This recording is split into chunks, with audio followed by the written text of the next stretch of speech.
How are you all? I hope you all must be fine. तो मेरे class 5 के नन्हे मुन्ने प्यारे प्यारे बच्चों, आज हम क्या पढ़ने वाले हैं? आज हम पढ़ने वाले हैं साइंस ओलंपियाड के बारे में। ओके, तो जैसे आपको पता है साइंस में काफी सारे चैप्टर्स हैं, तो वो सारे चैप्टर्स का हम वन बाय वन डिस्कशन करेंगे। कैसे करेंगे? ईच चैप्टर का काफी सारे क्वेश्चन हम प्रैक्टिस करेंगे। तो ईच वीडियो में 10 क्वेश्चन रहेगा। तो क्वेश्चन किस टाइप का होगा? क्वेश्चन जो है वो होगा जैसे क्वेश्चंस यूजुअली आते हैं, जैसे क्वेश्चन आने के चांसेस है, जैसे क्वेश्चन अटेंड करने से आपका जो फाउंडेशन है वो स्ट्रांग होगा, आपका बेसिक, आपका कॉन्सेप्ट जो है वो क्लियर होगा। ओके, वो सारे क्वेश्चन हम डिस्कशन करेंगे और उसके साथ जो प्रीवियस ईयर के क्वेश्चन है उसका भी हम डिस्कशन करेंगे। ओके, तो देखते हैं सबसे फर्स्ट चैप्टर हम क्या पढ़ने वाले हैं। जो फर्स्ट चैप्टर हम पढ़ने वाले हैं वो है प्लांट्स। तो प्लांट्स के बारे में आपको काफी सारी चीजें पता है, आपके सराउंडिंग में काफी प्लांट्स होंगे, ठीक है, आपने देखे होंगे। हो सकता है कि आपके गार्डन में हो सकता है कि आपके बालकनी में भी हो, है ना। तो प्लांट्स को आपको देखे हो, बहुत मतलब different types of plants present है। ओके, और इसके बारे में आपने काफी चीजें पढ़ी भी हुई है। तो आज हम क्या करने वाले हैं? प्लांट्स के ऊपर क्वेश्चन का डिस्कशन करने वाले हैं। ओके, सो स्टार्ट करते हैं। रेडी? चलो, question number 1, by which method seeds most likely to be dispersed the farthest away from their parent plant?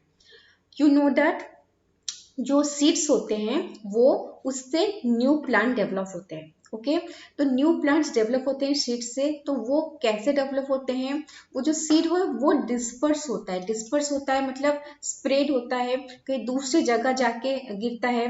तो वहां पे जब उसको फेवरेबल कंडीशंस मिलते हैं तब जाके वो सीड से न्यू प्लांट का ग्रोथ होता है। ओके, तो आपको पता है सीड डिस्पर्सल के काफी सारे मेथड्स होते हैं, जैसे वाटर से होता है, स्प्लिटिंग मेथड से होता है, स्प्लिटिंग को हम एक्सप्लोजन मेथड भी बोलते हैं। ओके, विंड से होता है, एनिमल से भी होता है। लेकिन क्वेश्चन क्या पूछा है? क्वेश्चन जो है वो हमें पूछा है कि फारदेस्ट डिस्टेंस, फारदेस्ट अवे वो कैसे जाएगा फ्रॉम ए पेरेंट प्लांट। तो फारदेस्ट अवे जाने के लिए क्या होगा? By wind. By wind it can cover up to a great distance, up to a large distance, ठीक है, बहुत ही ज्यादा दूर तक वो विंड से ही जा सकता है। तो the correct option is wind. Okay, easy था क्वेश्चन, आई होप सबका हो गया होगा ये वाला। Let's move to the next question. Question number 2, following are different parts of plants: a spore, a fern frond, a seed, a stem cutting, a leaf, a sucker. These are different parts of plants.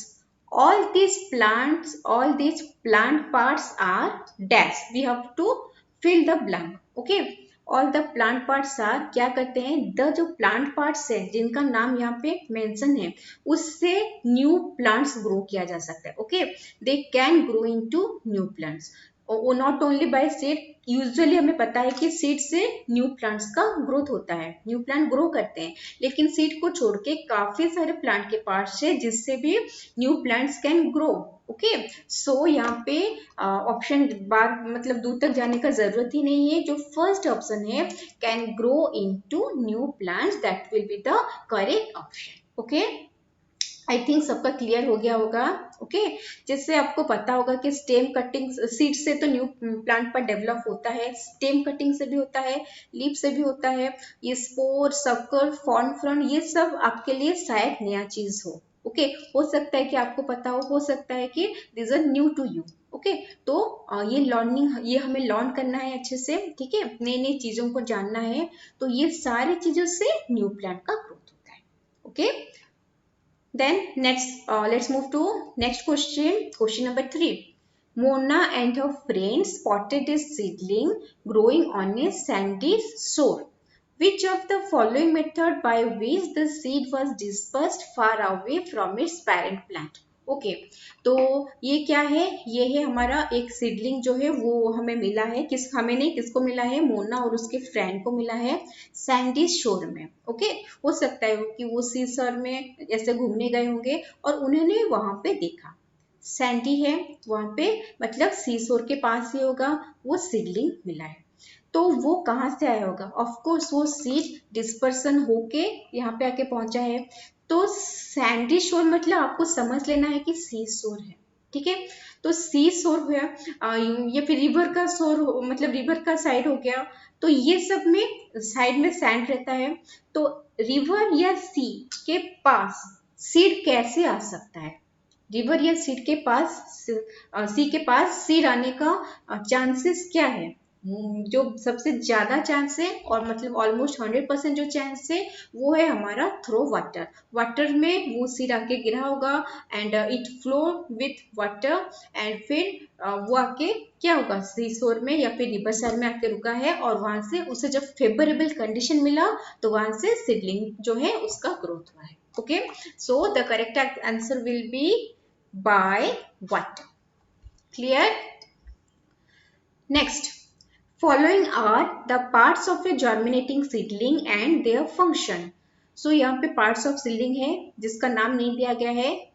PQR function supplies food, forms the root, forms leaves and stem.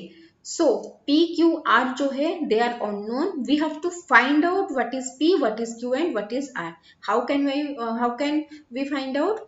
जो P Q R है they are unknown but the functions are known. Okay, हमें पता है कि किसका function क्या होता है, तो फंक्शन से हम इजीली पता कर सकते हैं कि वो सीडलिंग का कौन सा पार्ट है। ओके, सो सबसे पहला वाला क्या है? Supplies food. तो कौन है जो सीड से को फूड सप्लाई करता है? वो होता है कॉटिलीडन। ओके, नेक्स्ट है फॉर्म्स द रूट। कौन रूट सीड का कौन सा पार्ट है जो रूट फॉर्मेशन करता है?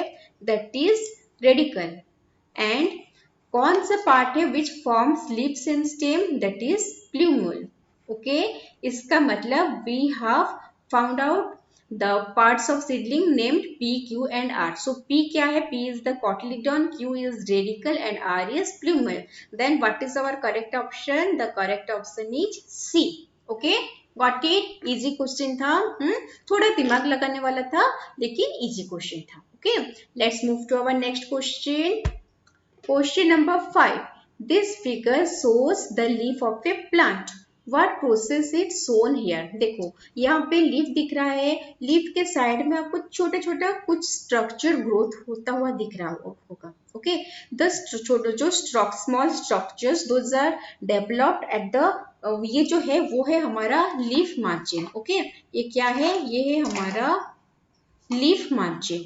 जो लीफ का साइड होता है that is known as leaf margin. और लीफ मार्जिन में ये जो स्ट्रक्चर्स है दीज आर बर्ड्स।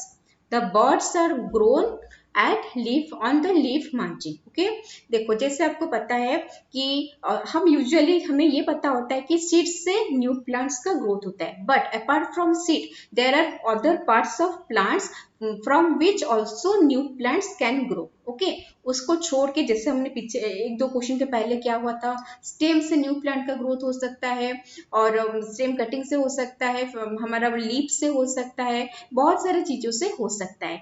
तो ये जो प्रोसेस है कि प्लांट का दूसरे पार्ट से अगर हमारा न्यू प्लांट या बर्ड का ग्रोथ हो रहा है तो उसको हम बोलते हैं vegetative reproduction. Okay, vegetative reproduction and we also call it as vegetative propagation. Okay, so this is the correct option, option B, vegetative reproduction or vegetative propagation. Okay, आज सबको समझ में इजी क्वेश्चन था। आई होप सबका हो गया होगा। देखो बच्चों, अगर आपको इनमें से किसी भी क्वेश्चन का आंसर पहले से पता है then you can pause the video and comment the answer. Okay, let's move to the next question. The figure reproduces from, the figure दिख रहा है ना, ये क्या फिगर है? किसका फिगर है? ये है दिस इज जिंजर। ओके, तो जिंजर मतलब क्वेश्चन इनडायरेक्टली क्या पूछा है कि जिंजर रिप्रोड्यूसेस फ्रॉम, जिंजर किससे बना है? ओके, किससे वो ग्रोथ हो रहा है? Buds on the root, buds on the stem, the seeds and buds on the leaf. ये है buds on the leaf. Okay, so जैसे आपको पता है जिंजर जो होता है वो क्या होता है? मॉडिफाइड स्टेम होता है। ओके, तो जो स्टेम से जो बर्ड्स होते हैं उससे ही जिंजर का रिप्रोडक्शन होता है। Okay, then what will be the correct option?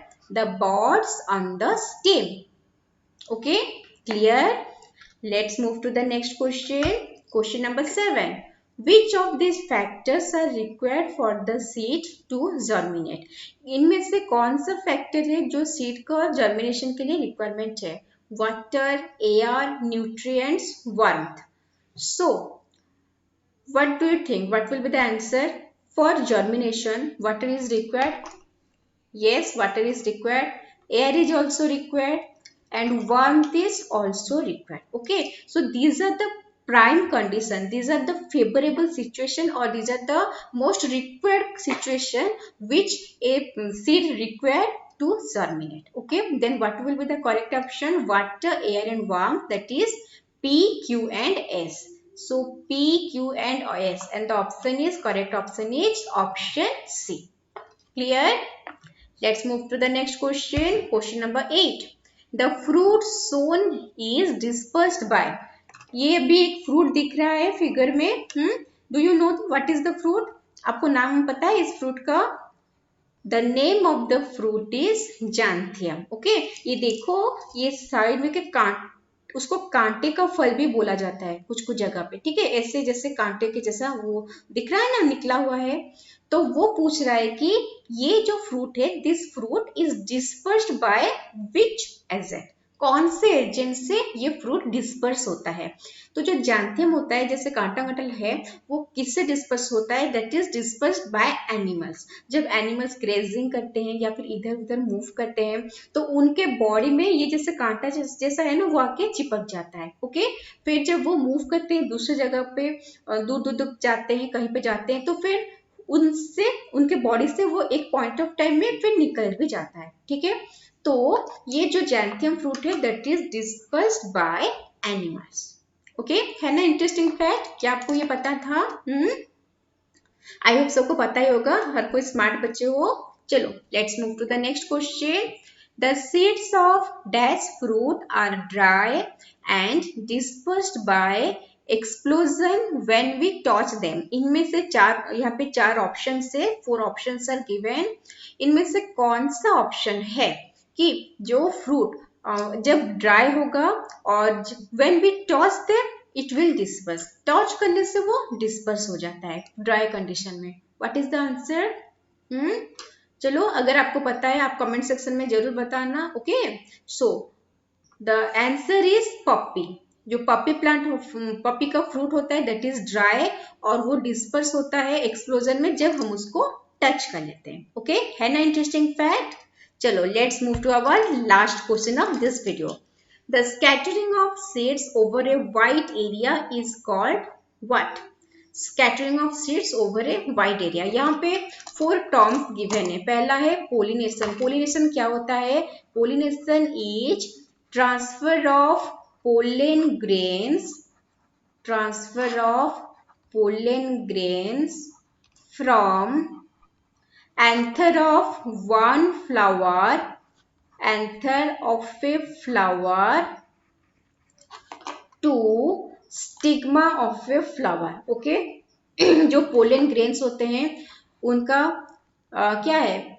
एक फ्लावर का एंथर से दूसरे फ्लावर के स्टिग्मा पे जो ट्रांसफर होता है पोलन ग्रेन्स, उसको प्रोसेस को हम बोलते हैं पोलिनेशन. हो सकता है कि एक फ्लावर के अंदर हो सकता है कि एक ट्री का एक फ्लावर से दूसरे फ्लावर को ट्रांसफर हो, या ये भी हो सकता है कि एक ट्री का एक फ्लावर से दूसरे ट्री का एक फ्लावर पे ट्रांसफर. ओके. नेक्स्ट है फर्टिलाइजेशन. फर्टिलाइजेशन क्या है? ये होता है fusion of male gametes and female gametes. Okay. Fusion of male gametes and female gametes. Okay.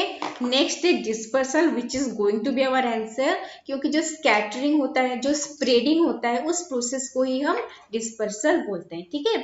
तो जो करेक्ट आंसर इज डिस्पर्सल. और ये जर्मिनेशन क्या होता है? जर्मिनेशन होता है कि under favourable condition conversion of a seed to a plant. Seed से धीरे धीरे ग्रोथ करेगा, धीरे धीरे सारा चीज निकलेगा, फिर एक यंग प्लांट बनेगा, फिर एक धीरे धीरे वो एक ये बनेगा, क्या?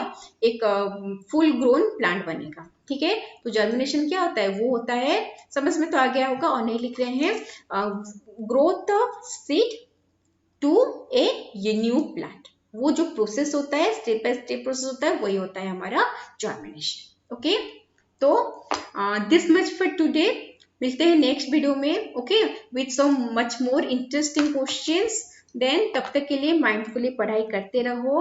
Okay, bye.